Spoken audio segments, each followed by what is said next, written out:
Bakas ang matinding galak at lubos na pasasalamat sa puso ng premyadong aktor na si Paulo Avellino matapos niyang makamit ang tagumpay sa SEAL International Drama Awards. Sa gitna ng parangal, hindi pinalampas ni Paulo ang pagkakataon na kilalanin ang walang sawang suporta ng kanyang screen partner na si Kim Chiu na naging malaking inspirasyon at katuwang niya sa pag-abot ng bagong milestone na ito sa kanyang karera. Higit sa lahat, buong puso niyang ipinaabot ang kanyang pasasalamat sa tapat na Kim Pao fans na gabi-gabing nagpuyat, nagbayanihan sa pagboto at nagpakita ng hindi matatawarang pagmamahal upang masiguro ang kanyang panalo.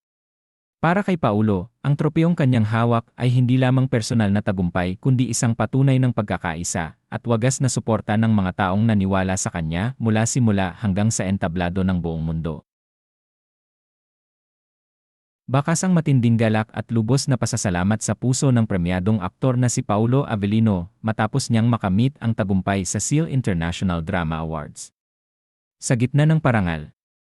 hindi pinalampas ni Paulo ang pagkakataon na kilalanin ang walang sawang suporta ng kanyang screen partner na si Kim Chiu na naging malaking inspirasyon at katuwang niya sa pag-abot ng bagong milestone na ito sa kanyang karera.